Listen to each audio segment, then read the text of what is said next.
So there's a lot of different ways in which a player is going to hinge the club up to the top of the backswing, obviously. Whenever I see a player take a fuller swing, and they typically will hit it pretty good, assuming like the pieces match up correctly and all that, but then every single time they shorten the swing, they're going to pull it. So for me as a righty, that's obviously left.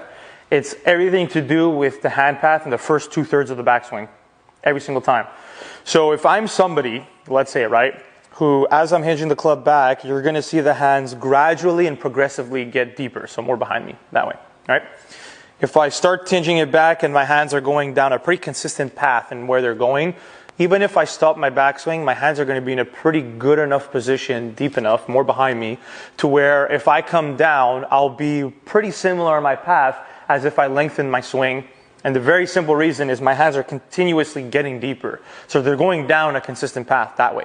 So even if I stop my swing short, like if I stop my swing in the takeaway, my hands are still somewhat deep. If I stop my swing 2/3 of the way back, they're still somewhat deep. If I stop them all the way back, they're in a neutral position. So they're going down like a pretty straight line back.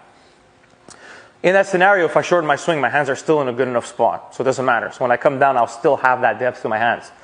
But then there are going to be the golfers like you to some degree, and like a lot of other guys. Think of a guy like Rory, okay? I can even put his image up after if you want on the TV screen, who has the hand path go more out first and then deeper late, right?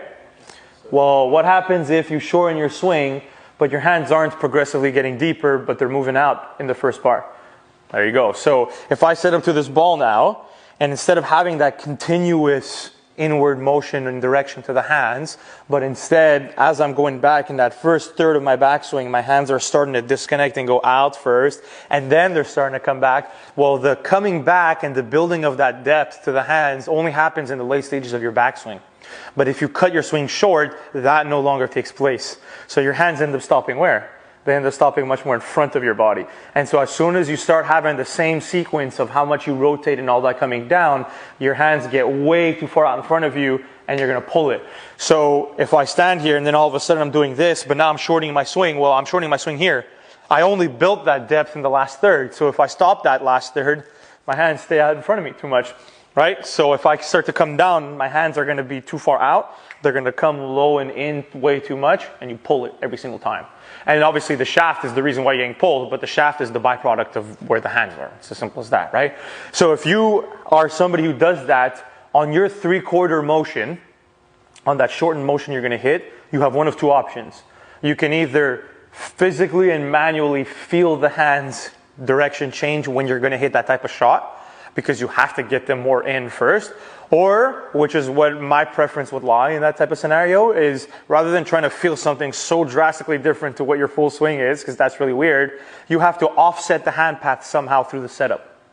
So if I'm going to stand over this ball, I know my hands are going to go out here, and I know that if I stop my swing at 3/4, I'm not going to have that last third where my hands are going to come in. You need to do something to change that.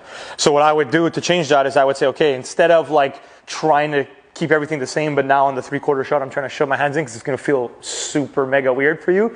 I would build the depth in differently. Change your alignment. So if I stand over this ball and I pull it on the 3/4 shot, why don't I start to change my alignment a little bit?